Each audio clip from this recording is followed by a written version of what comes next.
Am I tripping?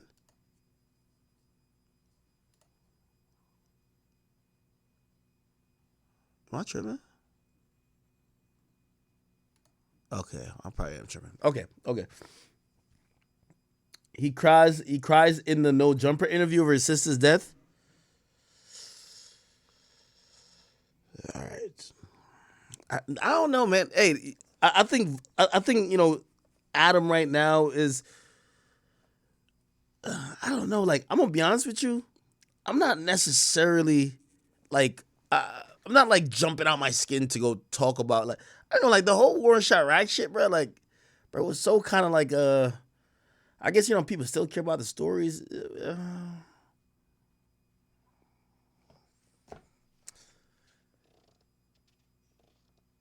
I think somehow people are still they could see this amusing. I see this like traumatizing, kind of disgusting.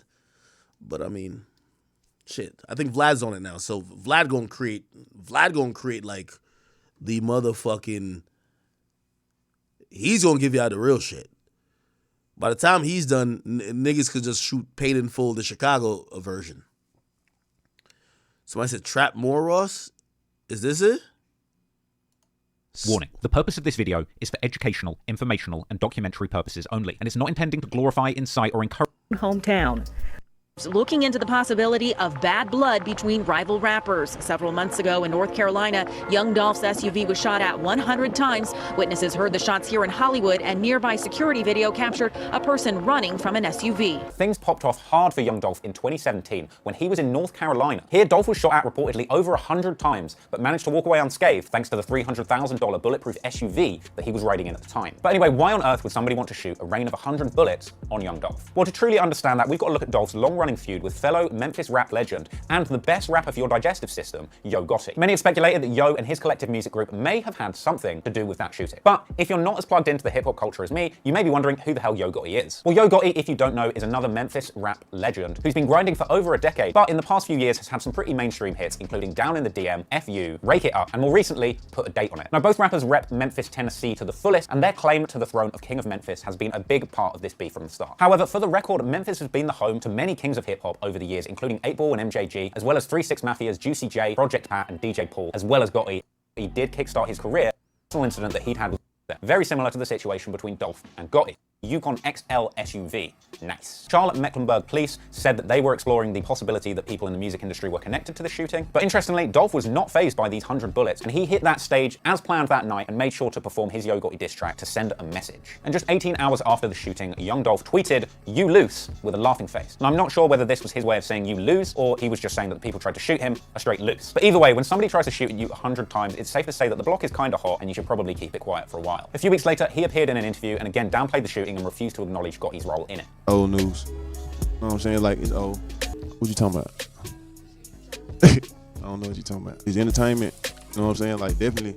If it ain't nothing else, it's entertainment right now. Then a few days after that, he was actually interviewed on TMZ, once again sidestepping questions actually about the shooting and the details of it, but once again reminding the interviewer that he was kind of glad that he'd spent $300K on that bulletproof SUV. Interestingly though, in that interview, he did still call out his #1 op, Yo Gotti. Black Youngster expressed his disappointment in Yo Gotti not responding to the beef. I ain't gonna even lie to you.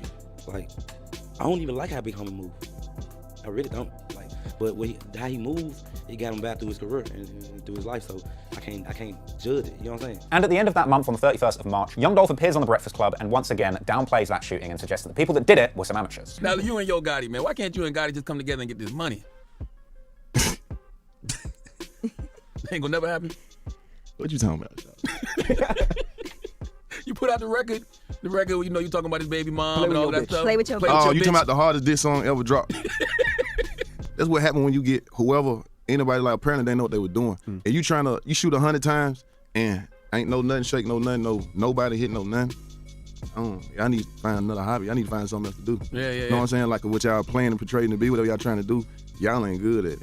And a day later, Young Dolph drops his new album, Bulletproof, with the first track being 100 Shots, where he addresses that whole situation that happened. He also added an extra dose of salt by making sure that he had named the track list perfectly so that the whole thing read as one big message to his ops. I went through the whole track listing in the rumor report, 100 shots in Charlotte, but I'm bulletproof. I was like, that don't even sound real. And I was like, no, this is really the track listing. But he did deny that doing this was baiting further attacks. Do you feel like it's kind of inviting drama though? Like the name it Bulletproof is kind of like taunting, like on some na na na na. I don't even care. I don't even give a damn. But Black Youngster was arrested in connection with this shooting a few months later in May. He was actually one of 3 men who surrendered to Charlotte police for his involvement in the shooting, eventually catching 6 counts of discharging a weapon into occupied property and felony conspiracy. Black Youngster addressed this whole situation on his mixtape and song I'm Innocent, where he addresses the issue and actually suggests that Young Dolph was basically dry snitching and led the police to him on Bulletproof. However, in Youngster's defense, those charges were eventually dropped. But that beef was still simmering on a low heat and looking pretty medium rare. But in September 26, Dolph's ops managed to score a few points, and Dolph ended up getting shot outside of a hotel in Hollywood and ending up in the hospital. Reports say that Dolph's crew were outside of a Hollywood hotel where Yo Gotti was staying, where an altercation and fight ended up happening, where reportedly Dolph was floored in the fight and then somebody pulled a gun and shot him a few times. Dolph managed to get up and flee to a nearby store and eventually was taken to hospital. Initially, fake news surfaced that Yo Gotti was being investigated as a person of interest in this shooting, though this was eventually denied by the police department. But one of Yo Gotti's affiliates, Corey McClendon, was arrested on an attempted murder charge. But not long after this, Gotti appeared on The Breakfast Club denying his involvement and showing off some of the early texts between him and Young Dolph. And eventually, Corey McClendon was released from that attempted murder charge. 2 months later, in November 2017, Dolph appeared on The Breakfast Club once again, reaffirming that the beef was over, but continuing to drop a little bit of shade on Yo Gotti. Unfortunately, I ended that video with a quote explaining that for now, the beef between Yo Gotti and Young Dolph had died down,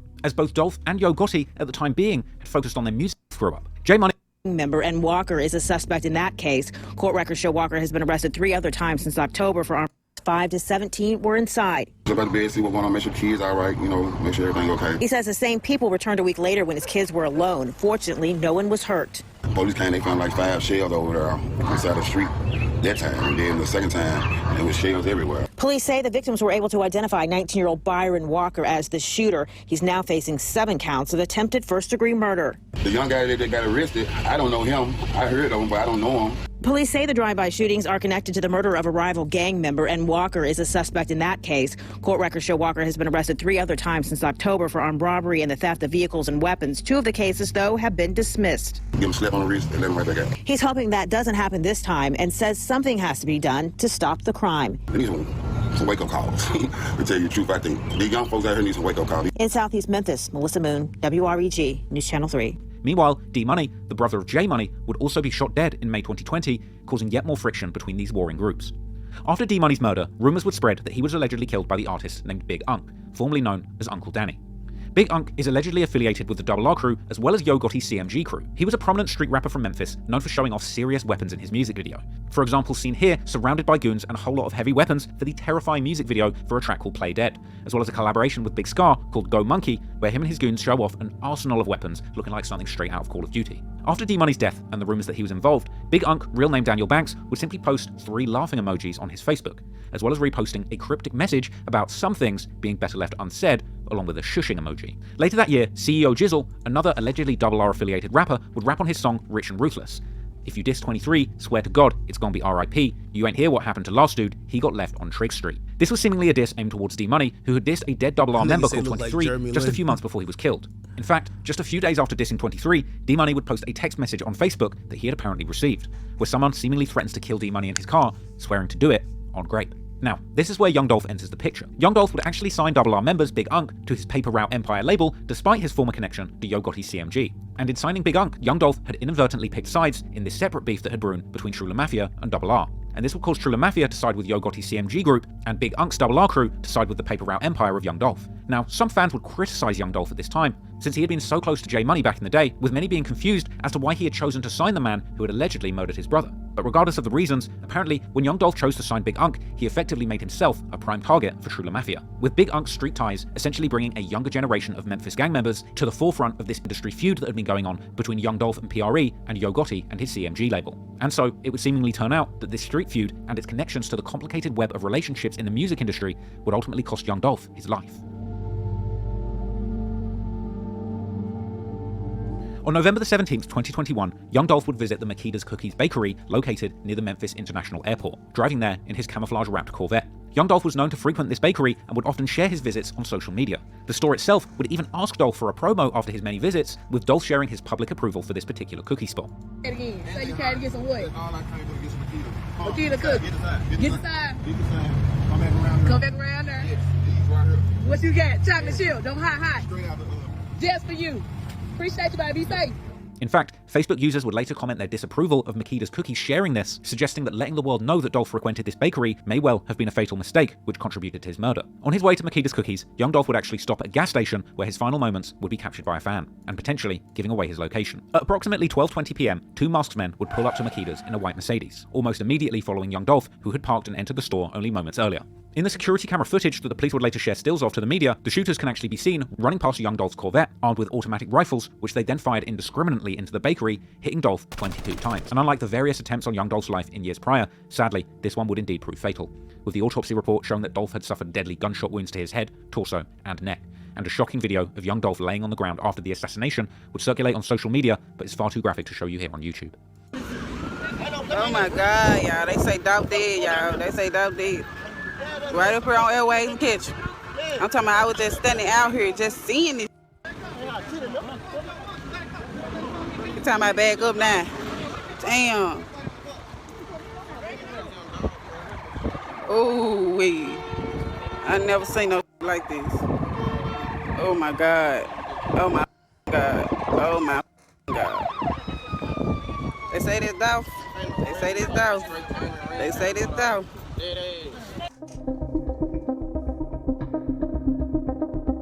After the murder, Makeda's Cookies would decide not to reopen, and the storefront would turn into a memorial for Young Dolph.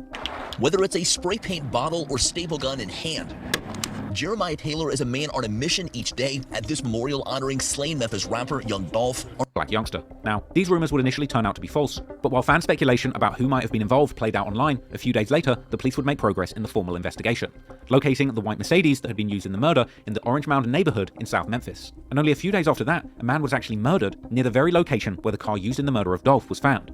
The Memphis police also soon found out that the white Mercedes had been used in another deadly shooting not long before Dolph's murder. As this information trickled out to the public, fascinated fans and internet sleuths would continue to speculate on exactly who was responsible for the killing of Dolph. About a month after Dolph's murder, the police would begin to move in on the alleged perpetrators. A man named Cornelius Smith was arrested in December 2021, but the news of the arrest wouldn't break out until January 2022.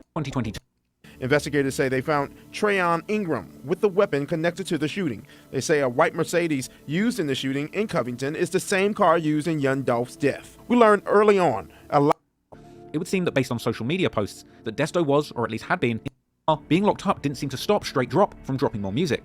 And on the one-year anniversary of Dolph's death, he released the jail phone-recorded song No Statements. But despite the title of the song being No Statements, Paper Route Empire artists would respond to a news outlet about the song, suggesting that someone indeed was giving statements based on the number of arrests that had been happening. The news would also report that the third man arrested in connection to Dolph's murder, Hernandez Govan, is actually the father of a female rapper who went by the name Lotta Cash Desto.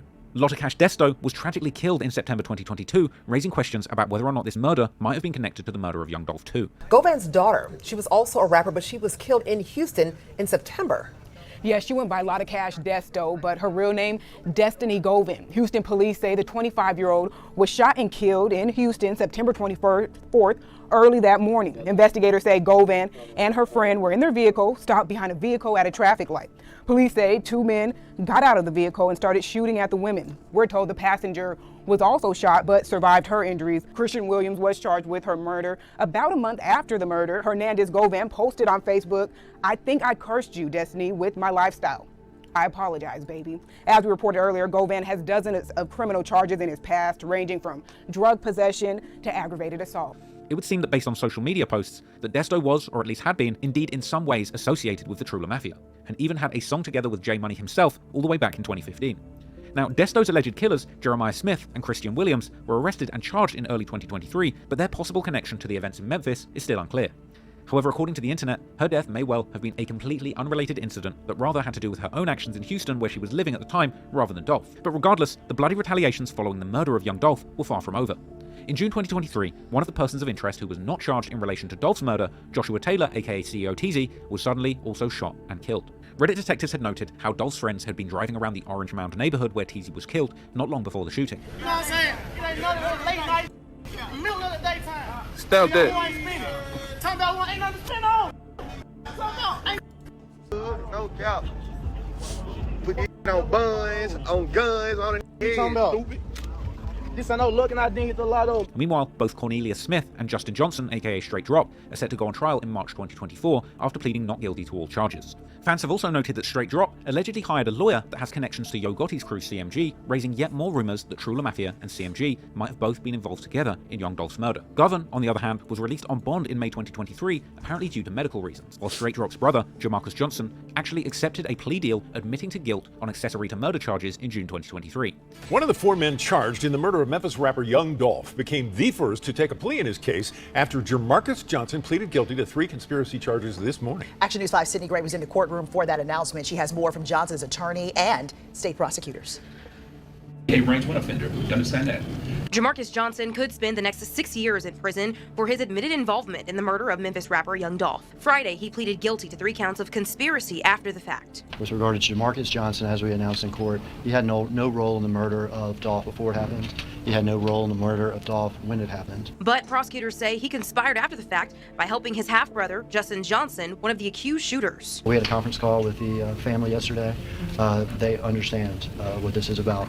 And they're encouraged by the progress in the litigation, and ultimately one day they want to see a trial of this thing, and they know this is a step toward that. Prosecutors say Jamarcus used Justin's cell phone for 2 purposes: to deceive Justin's parole officer into believing he was still in Memphis, and to communicate with Cornelius Smith, another accused shooter in the case. We heard from Johnson's attorney, Josh Corman. It was very important for Jamarcus and his family, for everyone to understand that he had nothing to do whatsoever with the murder. He had no knowledge of the murder before it happened. He certainly wasn't in conspiring with anyone to plan a murder, didn't know the murder had happened.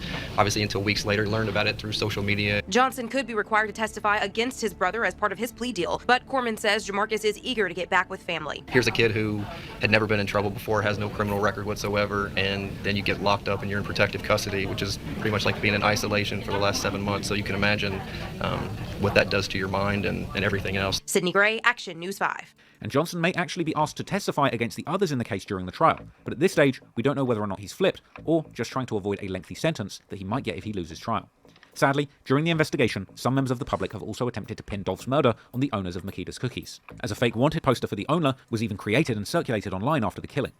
There have also been more shootings that have been rumoured to be tied to Young Dolph's death that may or may not have anything to do with it. I'm going to try to get to the big Juke part. But I ain't safe, man. Hey, bro, how you gonna feel if a told you, hey, man, look, bro, my Jook put a $40,000 hit on you, bro? Like, man, come on, bro. Big Jook has also been pictured with one of the men accused in the plot to kill Dolph, Hernandez Govan, showing a clear affiliation between the two.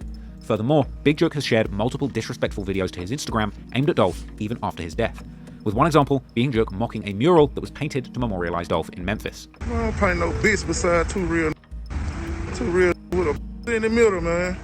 Y'all don't do that, man. Don't f about Lexi. So right here, y'all. 2 guys. Shortly after Dolph's death, Big Jook also posted his Instagram story where he can be heard asking certain rappers to hit him up for financial help, saying, whoever trying to save their career or shoot a video while the label budget is cut off, we still open, CMG is still open. Jook offering to pay for rappers' studio time and any cars that the rappers are leasing and renting, as well as even advising these rappers to pawn their jewelry if it's real, was likely a shot at Paper Route Empire's remaining roster, suggesting that they might have been struggling after Dolph was murdered. So, man, hey, y'all. I'm finna start a GoFundMe, man, because I know a lot of you rappers up out here, man. Can't do no shows. Ain't save no money. So guess what? I'm gonna come save today. I'm gonna come pay you rent if y'all got somewhere to stay. I'll pay your car note. I'll pay your jewelry note so you won't get repoed. You feel me? Whatever else you renting or leasing, I'm gonna pay that. But when it break back over, I want 10% of what you make. I'm saving you in a crucial time, so don't think I'm trying to get over on you. Cause you don't want to get put out. That'll ruin your career. So just hit my DM, man. We ain't gonna put business out there. We ain't that tight. You feel me? We can put it in contract. this will never be talked about. You feel me? But then, on January the 13th, 2024, Big Jook and Yo Gotti had just attended a funeral service to honor their late uncle, Eric Bovan, who Jook himself actually described as a legendary Memphis kingpin, with Bovan allegedly running a large cocaine operation in Memphis in the 1980s.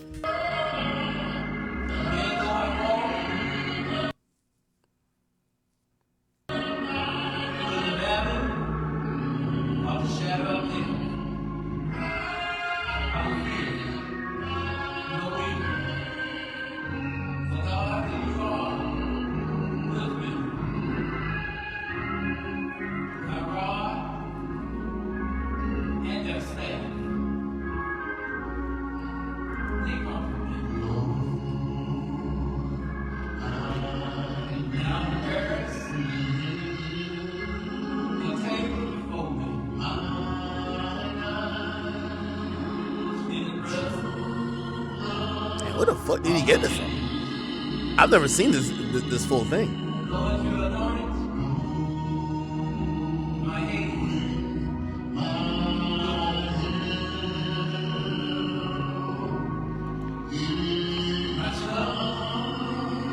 However, just after they gathered to lay one man to rest, sadly, moments later, another person would lose their life. At around 4:15 p.m, an officer was in the area of 6385 Winchester Road when he heard multiple gunshots outside the Perignon's restaurant and event centre. When the detectives would also soon circulate that the same white SUV had possibly been used in another shooting in the days leading up to Big Jook's murder, with one Chiracologist turned Memphis-storian even claiming that the victim of the shooting had actually been the head of security at Yo Gotti's CMG. This was rumoured to have been a man named Marcus Lake, aka Bowleg, who had seemingly died on the very date that shooting took place. On his social media, Lake can be seen doing security for numerous Memphis artists, including CMG artist Glorilla, as well as promoting CMG members' shows. However, Leke's business partner would make an angry social media post following these rumours, stating that Lake died in his sleep and that nobody had murdered him. He would also highlight that they did security for many Memphis artists, and indeed Lake would also promote Paper Route Empire's events on his social media, amongst those for CMG. No, but remember all the news that we broke on this channel. So I want this is just a rumor. So take this with a grain of salt. He was supposed to be doing security detail. Hey man, whoever this, tell this bitch ass, keep my brother name out of his motherfucking mouth, man. Yeah, he do security for every motherfucking battle, bro. He do security every motherfucking battle. We don't pick no motherfucking ties, man. We ain't with that bullshit. What's wrong with you? Don't you know, yeah, all these motherfuckers we do security for Memphis, ain't no motherfucker gave my brother for his funeral. My brother died in peace, in his sleep. Ain't no motherfucker killed. He got a motherfucking ticket to heaven's door. So what's wrong with you, man? Find you some business, man. That's why you don't got no watches, man. Find you something else to do, man. Cause that ain't your job right there. That ain't the job. You're a lawyer, you up. You ain't no good lawyer. Keep my brother name out your bro. He be rest in peace, man. We don't do that because if anything, Juke would have been alive, man. We protect him. Period. So everybody respect us. Not cause we bad, we respect him. And we'll knock a dad down. Cause somebody shot my brother, I'll be right now knocking every motherfucker down on both sides. This the motherfucker. Quit playing with me. Quit playing with us about our motherfucker brother. Keep your name, your mouth on shit you don't know nothing about. You gotta get your ass touched to Memphis too, man. Watch your motherfucking mouth. One commenter seemingly close to the situation will also point out that Leak had passed away before that shooting had taken place. But with a shortage of verified updates about Big Jook's murder investigation, rumours and conspiracy theories have run rampant on the internet. In many of these theories, one name gets repeated frequently: Daddy-O, the elusive and mysterious CEO of Young Dolph's Paper Route Empire.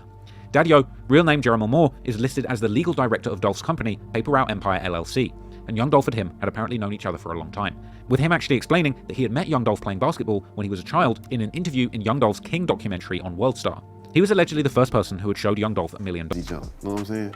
So everybody like, bro, you need to, man, go make a song. I got the boot, I'm like, bro, make a song. They like, man, you need to do this for real. Many people consider Daddy-O to have been the one who financed Paper Route Empire in the beginning, helping Dolph with his connections in the streets. And when Dolph was killed, rumours would circulate that Daddy-O would actually be the one who would make sure that Dolph's death didn't go without revenge, and allegedly, the police were looking at him closely. I keep hearing his name, Daddy-O. I guess he's like another part of the CEO with Pre. It wasn't just Young Dolph. Yeah, Young Dolph was the main person, but it was another guy by the name of Daddy-O. I was told he the guy that got all the respect. I was told that the police is looking at him as being one of the guys who's dropping hits and dropping calls on people out there in Memphis. I don't want to put the police on nobody. I don't want to do none of that shit through these videos, basically, so I hope that ain't how this coming out. I'm just giving you the reports that's surfacing. The police is looking at a guy named Daddy-O. I was told he's one of the main people they looking at, not as far as killing Juke, but as far as being a leader, being a gang leader, having gang ties, being a kingpin, being somebody who could be next on the hit list, being somebody who, you know, the streets want dead, and also being that guy who could be possibly one of the guys who has enough respect and enough money that could be dropping bags out here getting people killed. You know, that's what I was told. That Daddy-O is a top suspect that the Memphis police is looking at, not as far as killing Big Juke, but just being a part of all the in the background. However, there have also been other kinds of conspiracy theories about Daddy-O. For example, in old pictures, he can be seen together with Dolph and J Money, with some suggesting that Daddy-O could also have connections to the Trula Mafia, with some YouTubers speculating on possible motives Daddy-O might have had to have gotten rid of Dolph. We all heard that Daddy-O was a millionaire before he met Dolph and this and that. People's moms and stuff were scared of him because he was a big-time hustler, so he invested in Young Dolph. When he invested in Dolph, to me, it just seemed like Daddy-O owned everything that Dolph had and obtained in his possession. When nobody know where Dolph was at, all the times that he was allegedly shot at and shot, who else would know all his exact locations and time? No other than Daddy-O, Key Glock, and those that are around him. Ultimately, at this stage, it's unclear to say exactly who's responsible. But if there's one thing that's clear, the murder of Young Dolph has created a tidal wave of violence that the authorities in Memphis are struggling to keep a lid on. The murder of Yo Gotti's brother, Big Jook, is just the latest in a long string of attacks, seemingly targeting anyone and everyone who might have been connected to Dolph's murder. I pray that one day the violence in Memphis can end, and people on both sides can put down their guns before more people lose their lives. I hope you found that video interesting, and rest in peace to everyone mentioned in this story who lost their lives far too young. God damn.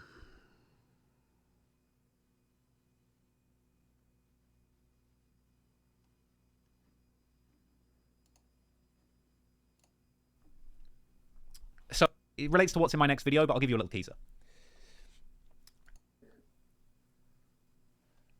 You get what I'm saying? You don't see that type of shit going on. So what's happening here, just to give you a bit of extra context, you know, Brick Baby is admonishing the mother of FBG Duck, and if you're not up to speed, you know, FBG Duck was murdered in a brazen, broad daylight assassination. All right, bro. All right, I'm ganged out for a bit, man. All right, people.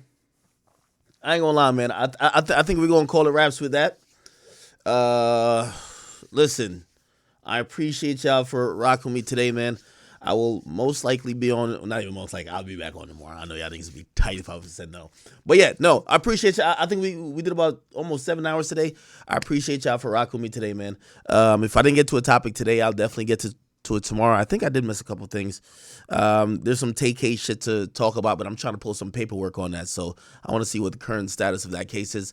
So let me just kind of figure out some stuff. Hopefully we'll be back tomorrow with hopefully another 6-hour stream. I'm trying to get back to my 6-hour stream type pace. You know what I mean? I know y'all been mad at me for a little bit because y'all feel like I'm dipping out on stream and not putting out enough effort. So, you know, I apologize for y'all, or I apologize to y'all for that.